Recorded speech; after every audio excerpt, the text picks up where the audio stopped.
Hi everyone, how are you all doing? I thought it'd be nice just to do a sort of little update video just on basically plans and sort of how the round the world trip plans are going, as I now have got a bit more of a clearer idea of what that looks like. The last time I spoke about this long-term trip was about 10 months ago.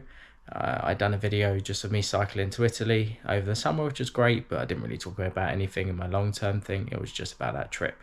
So I thought today would be nice just to sort of give you an update on just sort of the dates I'm leaving, sort of the plans behind it, charities I'm planning to raise money for, and so forth. So if you haven't watched any of my previous videos, I'm planning to cycle around the world, starting in London and hopefully finishing in London, essentially circumnavigating the globe, going through Europe, going from London to Istanbul, then Central Asia, Eastern Asia, Southeast Asia, Australia, New Zealand, and then either the United States or Canada and back.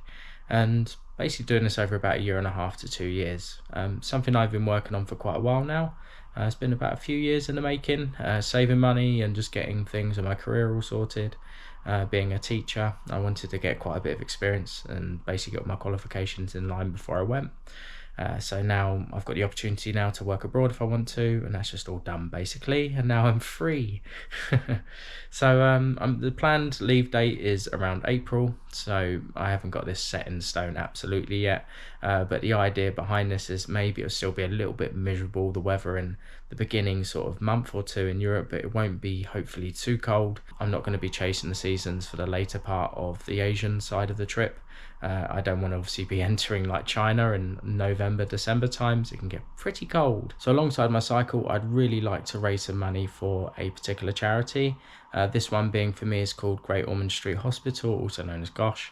And basically this is a children's hospital that treats children with all varying sort of conditions, normally ones that can't be treated in regular hospitals, and basically giving them treatments that can cure or at least alleviate conditions that otherwise would have drastically hindered or even potentially taken their lives.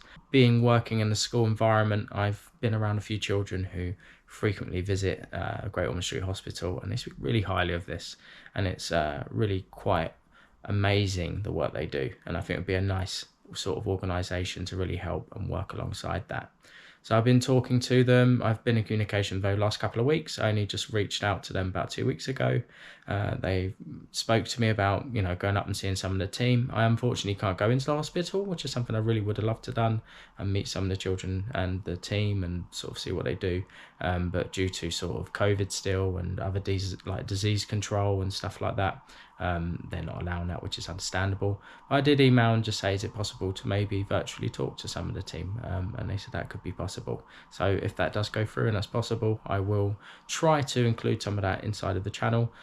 If I do go meet the team, at least the sort of fundraising team, then I'll bring the camera along and I'll film some of that if that's allowed and okay. But if not, then I'll just chat about it after. It depends on if they're comfortable being on camera or not. So what I'll do alongside the fundraiser is I'm going to have a website with a blog on top of my YouTube channel, try and keep you updated. My blog will probably be more up to date than the YouTube videos, just because I know being busy with the cycling is going to be a bit of a delay with my actual recording, editing and uploading, and especially when I start and get to more remote areas, there's going to be difficulties of electricity and also internet, so there'll probably be a bit of a lag behind with actually where I am and uploading it. But I do intend to upload all of the series as I go, and as soon as I can basically.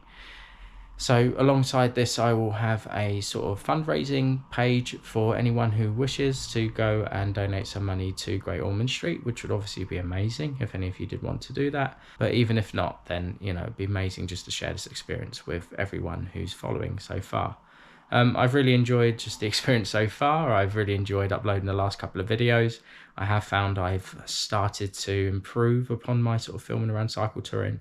The first trip I found I captured way too much footage, and I also uploaded too much. I was too scared to not use anything I captured, which created a very drawn out and long sort of video, whereas I'd like to sort of confine that down into a good balance of you still feeling like you're part of the trip without you having to go through almost every moment of it, which isn't relevant or maybe not that enjoyable to watch. So the format I'm planning to do is to make it a clear playlist. Something I always struggle with if I'm watching other videos is just where it's not clearly clearly labeled. I don't know, it's just something about me is I like to have like episodes and where I am and follow it through, and that's something I'd like to do, is to make seasons and episodes. Seasons just being around the continent that I'm in, and then the episodes being the countries. And then basically the filming style will be me just basically cycling through a country, and I'll try and make that into one video. Obviously countries like China or in Australia might be over a few episodes, which would be understandable, but I don't want to be making like 7 episodes for a country the size of France like I did on my first trip, because that's just going to be crazy to try and upload all of that. So it's finding that nice balance where I don't get too behind and overwhelmed with the footage, but also it's still enjoyable, entertaining, and informative and stuff for you guys as well. During the weeks after Christmas, I'd like to do a few more advice-based videos. I've had some really good requests on the channel about sort of video ideas.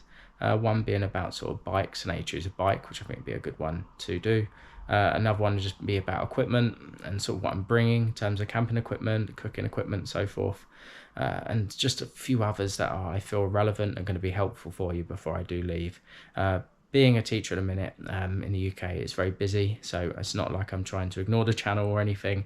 Time is very precious at the second, and I'm getting quite a lot of other things sort of started and done in the background, which I'm going to start filming when it comes to like visas and so forth, etc. If you've enjoyed the video, you found it useful, then feel free to like and then also subscribe to the channel if you want to watch this journey I'm about to embark on soon. But until then, I hope you have a lovely day. It's always been nice sharing these experiences with all of you. Always find you all so positive, and a nice little community I feel we're building here on this channel. So, but until then, have a nice day, and I'll speak to you soon, guys. Thank you. Bye now.